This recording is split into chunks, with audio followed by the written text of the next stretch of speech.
UDFിൻ്റെ മിന്നും വിജയത്തിന് ശേഷം മുതിർന്ന നേതാവ് മുല്ലപ്പള്ളി രാമചന്ദ്രൻ നമ്മളോടൊപ്പം ചേരുകയാണ്. ഇപ്പോൾ വി ഡി സതീശൻ ആദ്യം സൂചിപ്പിച്ചിരുന്നു 100 സീറ്റ്, അതിൻ്റെ മേലെ കിട്ടിയിരിക്കുകയാണ് 102 സീറ്റ് കിട്ടി. എന്താണ് തോന്നുന്നത്?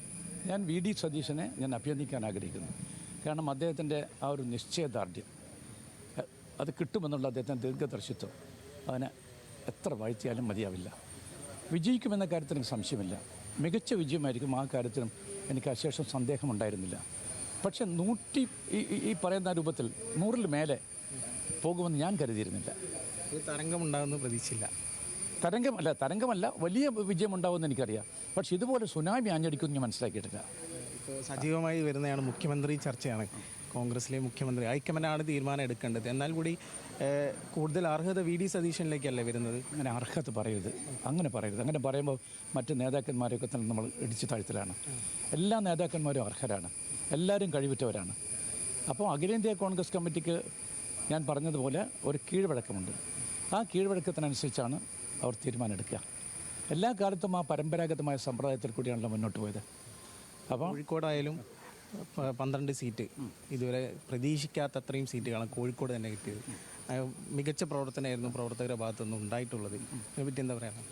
അത് തീർച്ചയായിട്ടും ഒരു വലിയ സംഭവം തന്നെയാണ്. കാരണം 13 അംഗങ്ങളാണല്ലോ നിയമസഭയിലേക്ക് ഇവിടുന്ന് പോയിക്കൊണ്ടിരുന്നത്.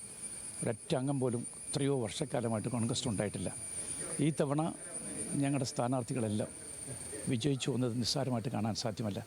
കോൺഗ്രസ് നിർത്തിയ കോൺഗ്രസിൻ്റെ സ്ഥാനാർത്ഥികൾ കൈപ്പത്തി ചിഹ്നത്തിൽ മത്സരിച്ച എല്ലാ സ്ഥാനാർത്ഥികളും വിജയിച്ചു. 13-ൽ 12 സീറ്റ് ജില്ലയിൽ നേടാൻ കഴിഞ്ഞിട്ടുണ്ട്. കോഴിക്കോട് നിന്നൊരു മന്ത്രി ഉണ്ടാവുമോ? ഒരു മന്ത്രി, ഒന്നിലധികം മന്ത്രിമാരുണ്ടാവും കോൺഗ്രസിൻ്റെ? അല്ല, മലബാറിൽ തീർച്ചയായിട്ടും അർഹതയുള്ള സ്ഥാനം മലബാറിന് കൊടുക്കുന്ന കാര്യത്തിൽ എനിക്ക് സംശയമില്ല. കോടായാലും ടി പി രാമകൃഷ്ണനൊക്കെ മത്സരിച്ച സീറ്റുകളിലൊക്കെ പരാജയം ഉണ്ടായി. ലീഗിന് വലിയൊരു വിജയം നേടാൻ സാധിച്ചിട്ടുണ്ട്. തീർച്ചയായിട്ടും അത് ഞാൻ ആ കുട്ടിയെ അഭിനന്ദിക്കാൻ നിൽക്കുന്നു.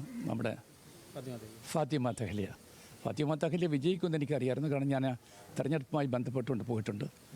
ആ കുട്ടി ആദ്യമായിട്ട് ഇവിടെ വന്നപ്പോൾ തന്നെ ഞാൻ ആ കുട്ടിയായിട്ട് സത്യത്തിൽ 2-3 മണിക്കൂറാണ് സംസാരിച്ചത്. അവരെന്നെ കണ്ട് തിരക്കുള്ള ദിവസമായിരുന്നു, അവർക്ക് പോകണമുണ്ടായിരുന്നു. പക്ഷേ അവർ സംസാരം നീട്ട് 3.5 മണിക്കൂറോളം സംസാരിച്ചു.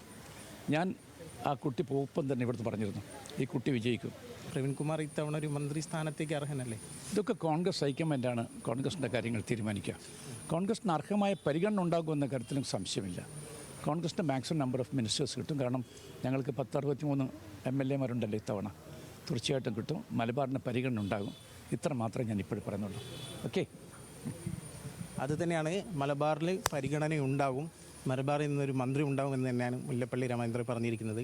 കോഴിക്കോട് നിന്ന് ക്യാമറമാൻ അരുൺ പുതുപ്പാടിക്കൊപ്പം ആകാശ് തടത്തിൽ, ന്യൂസ് മലയാളം.